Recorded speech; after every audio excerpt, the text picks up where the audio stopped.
మీ ఏం IT AI job అయితే join next it challenge. Job తెచ్చుకోండి, 5 లక్షలు తీసుకోండి. ఫ్యామిలీ సెక్షన్ ఆఫ్ ఆడియన్స్‌కి డెఫినిట్‌గా 'క్రిష్' గారి సినిమాలంటే సెన్సిబుల్ ఎమోషన్స్ ఉంటాయి ఈ సినిమాలో అని ఎక్స్‌పెక్ట్ చేస్తారు. 'అనుష్క' గారంటే ఫ్యామిలీలో ఆమెకు కూడా మంచి ఇమేజ్ ఉంది. Family audience. సో, ఈ సినిమా యాక్షన్ సినిమాగా ఇప్పటి వరకు మనం అనుకుంటున్నాం గదా! ఇందులో ఫ్యామిలీ ఎమోషన్స్‌కి గాని ఎంతవరకు ఇట్స్ స్కోప్ ఉంది? కంప్లీట్ బ్యూటిఫుల్ లవ్ స్టోరీ ఉంటుందండి. ఒక అందమైన ఫ్యామిలీ గురించి, సొసైటీ గురించి అది కంపల్సరీగా ఉంటుందండి. More than that human emotions అండి. మనుషుల గురించిన డీప్ తీవ్రమైన భావోద్వేగాలతో చెప్పిన కథ అండి. అది మీకు క్లియర్‌గా కనపడుతుంది. అంటే 'Krish' mark of sensitive emotions కానీ, ఆ 100% హ్యూమన్ రిలేషన్స్ అవన్నీ అది కంపల్సరీగా ఆ! అండి. కథ చెప్పేదే మనుషుల గురించి అండి అది. యాక్షన్ వంటిల్లో అనేది ఒక పాలు అటు ఇటు యాక్షన్ పెరిగిందంతే అండి. ఓకే.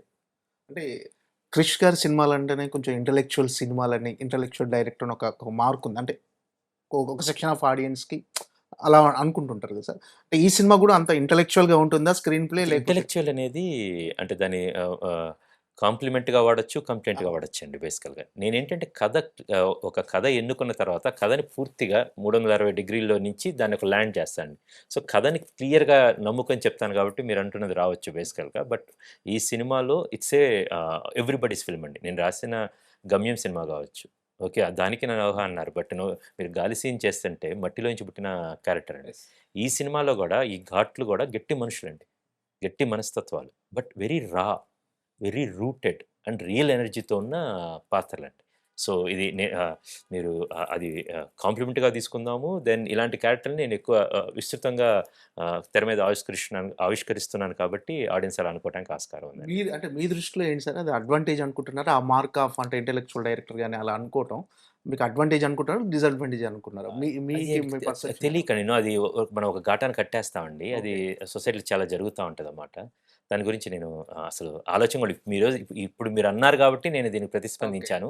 మామూలుగా అయితే నా ఊహలో కూడా ఉండదండి. అంటే నా మీనింగ్ అంటే మీ భావజాలం గాని, ఈ సినిమాలో ఉన్న అంటే మీ సినిమాలో ఉండే డైలాగ్స్ గాని చాలా లోతుగా ఆలోచింపే విధంగా అంటే ఉంటాయి. ఒక కథ ఎత్తుకున్న తర్వాత ఆ! దాని ఎంత లోతులున్నాయో దాన్ని చెప్దామనే అండి అది. ఓకే. సూపర్ఫిషియల్ చెప్తే ఉండదండి. ఒక హ్మ్. మాట మాట్లాడినా గూడా చాలా దానికి అవసరం ఉన్నంత వరకి బ్రెవిటీ ఉండాలి. ఎంత లోతెళ్ళాలో అంత లోతుండాలండి. దాన్ని ఆహ్, ఆ క్రాఫ్ట్‌కి పూర్తి న్యాయం చేద్దాం గాని ఇంకేదో చెప్దామనే ఆలోచన అయితే అంటే ఉండదండి. కొన్ని డైలాగ్స్ పర్టిక్యులర్‌గా పురిటి నొప్పులు చూసేవాడు మనిషైతే, అవునండి. అవునండి. పడక సుఖం చూసేవాడు పశువవుతాడు. అవునండి. సో, సో, అది అలాంటి అంటే దానికి అక్కడ అవసరం వచ్చింది చెప్తున్నాం. అంటే చాలా తక్కువ సినిమాల్లో అలా చెప్తున్నారు కాబట్టి కొంచెం వేరుగా కనపడుతున్నాయండి. బట్ అన్ని సినిమాల్లో ఇంకా డైలాగ్స్ ఇంకా అన్నీ అలాగుంటే కనపడేది కాదండి. అదే సార్. డైలాగులంటే నకిలీ నోట్లు అవును. మనిషి తయారు చేస్తే, అవునండి. అదే నోట్లో నకిలీ నకిలీ నోట్లు అదే మనుషులండి. నోట్ మనుషులు అదే నకిలీ నోట్లో మనుషులను తయారు చేస్తున్నాయి అవునండి. అన్నట్టుగా. సో, ఇలాంటి డైలాగులు గాని అంటే మీ మార్క్ ఆఫ్ సినిమా అంటే మీరు ఏమి చెప్పాలనుకుంటున్నారు సొసైటీకి అవునండి. అనేవి ఈ డైలాగులు ప్రతిబింబిస్తాయి సార్. ఎగ్జాక్ట్. సో, అంటే ఇలాంటి ప్రతి ఒక్కళ్ళకి ఒక పందా ఉంటది. నేను ఆ పందాలో చూస్తున్నప్పుడు కొంచెం అలా చెప్తే చాలా బావుంటదని చెప్పి రాస్తున్నప్పుడు అలా వచ్చిద్దండి. అండ్ దస్ అవి నా స్ట్రెంత్ గూడా అండి. స్వతహాగా మీరు మంచి రచయిత సార్. మంచి రచయిత, మీరు పుస్తకాలు బాగా చదువుతుంటారు. ఒక రకంగా ఓ సాహిత్య ప్రియులు మీరు. అంటే మీరు ఇంకొకరి కథను అడాప్ట్ చేసుకొని సినిమా చేయటం ఎంతవరకు అంటే మీకు ఎంతవరకు కంఫర్ట్‌గా ఉంటుంది సార్? కథను అడాప్ట్ అద్భుతంగా అండి. ఫర్ హ్మ్. ఎగ్జాంపుల్ 'ముఖ్కే ముఖ్కే సరస్వతి' అంటారండి. మోర్ దాన్ దట్ వీళ్ళు ఇంకా చాలా గొప్ప క్రాఫ్ట్‌లో ఇంకా నాకన్నా ఎదిగి ఉన్నోళ్ళండి. చింతకింది శ్రీనివాసరావు గారు గొప్ప హ్మ్. నవలా రచయిత. ఈయనకి ఇలాంటి గురించి తెలుసు. దాన్ని తీసుకొస్తే నాకు ఇంకో తోడు దొరికిద్దండి. నేను 'గంధం నాగరాజు' గారు 'గమ్యం' సినిమాకి డైలాగ్స్ రాశారు. 'వేదం' సినిమాకి నేనే సంభాషణలు రాశాను. బట్ ఒకసారి బుర్రా సాయిమాధవ్ గారు పరిచయం అయిన తర్వాత నేను రాయగలను సంభాషణలు. బట్ ఆయన రాసే సంభాషణల స్థాయి వేరండి. ఆయన ఆలోచించే స్థాయి and is a great writer. Then ఇప్పుడు ఆయన he will lead that craft అన్నమాట. నాకున్నది కూడా నేను ఆయనకి అసోసియేట్‌గా, అసిస్టెంట్‌గా ఆ విభాగంలో ఉంటానన్నమాట. సేమ్ ఒక సినిమాటోగ్రాఫర్ పనిచేస్తున్నప్పుడు కొన్నిసార్లు ఆయనే లీడ్ తీసుకుంటారు. అలాగే ఇది గూడా అండి.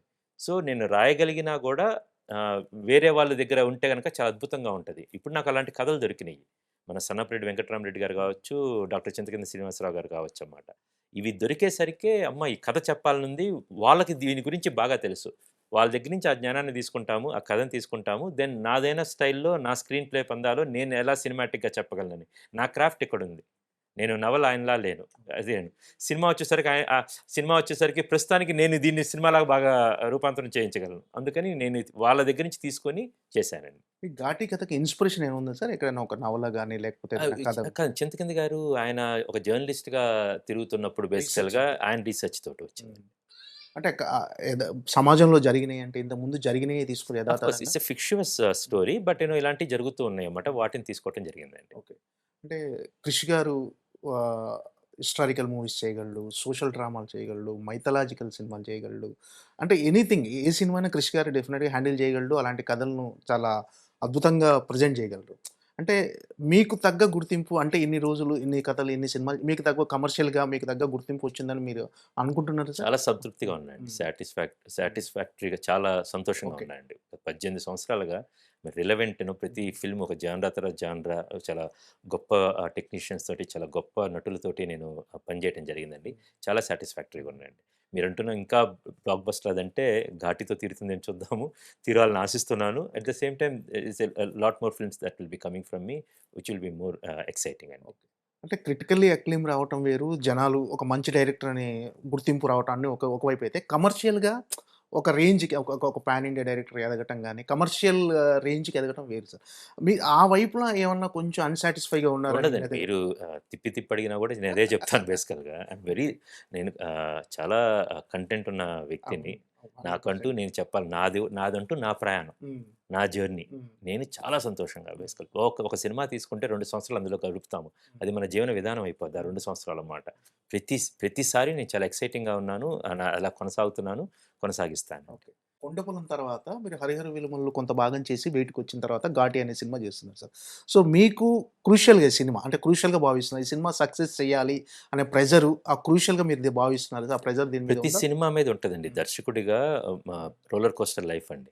'ఘాటి' సక్సెస్ అనేది చాలా ఆ ప్రెషర్ నా మీద ఉన్నా లేకపోయినా 'ఘాటి' సక్సెస్ ప్రతి సక్సెస్సు నాకు పనిచేసిన అందరికీ, ఈ సంస్థకి ప్లస్ సినిమా ఇండస్ట్రీకి కూడా అండి. థియేటర్‌లకి ఇట్స్ వెరీ క్రూషియల్ అండి. మనం వెళ్ళేది ఇప్పుడు ప్రతి వారం కూడా ఒక్కో సినిమా చాలా క్రూషియల్‌గా మారుతుందండి. ఆ విషయంలో నాకు ఇది చాలా క్రూషియల్ అని నాకు తెలుసండి. అది ప్రెషర్ ఏం లేదండి. ప్రెషర్ లేదు. అంతా అయిపోయింది. హ్మ్. నీట్‌గా సినిమా చేశాము. రేపు రిలీజ్ కాబోతుంది. కాము కూర్చొని ఐయామ్ జస్ట్ హోపింగ్ మీ అందరికీ నచ్చాలని నిజంగా మనస్ఫూర్తిగా కోరుకుంటున్నానన్నమాట. కలిసిన ప్రతి వ్యక్తిని they will watch the movie.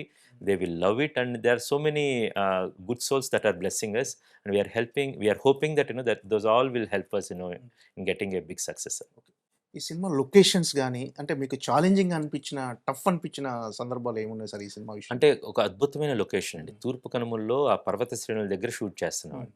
అది మనం అక్కడ ఎక్కటం వెళ్లి షూట్ చేయడం అది కష్టం కాదండి. ఓకే. దాన్ని కెమెరాలో బంధించి దాన్ని అనుకున్న కథలో మనందరికీ చూపించడం అది it's very tough job.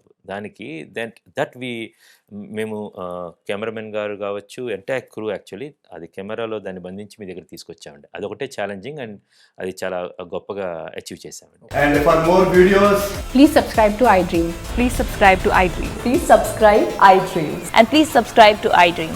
For more videos, subscribe to iDream. please like, share, and subscribe to the channel. Congratulations, iDream. Subscribe to iDream. Subscribe to iDream.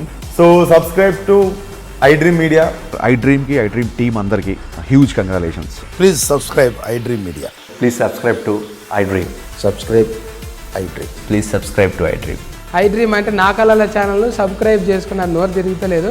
మీరైతే గంట గుర్తు కొట్టండి. For more such videos, please subscribe to iDream. Subscribe to iDream. Please subscribe to iDream. Please subscribe iDream Media. Please do subscribe to iDream. Please subscribe to iDream Media. For best entertainment and information, please subscribe iDream. And don't forget to subscribe to iDream.